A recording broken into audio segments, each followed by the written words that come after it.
सांगलीकरांनी यामध्ये सहभागी व्हायचं आहे आणि आपल्या मराठी संस्कृतीला जपत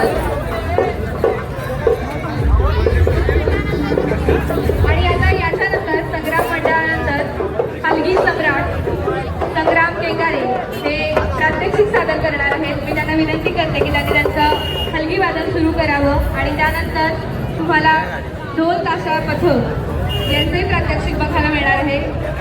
सगळ्या सांगलीकरांनी आपल्या कलाकारांना दाद द्या आणि आपल्या मराठी संस्कृतीला जपत आपल्या मराठी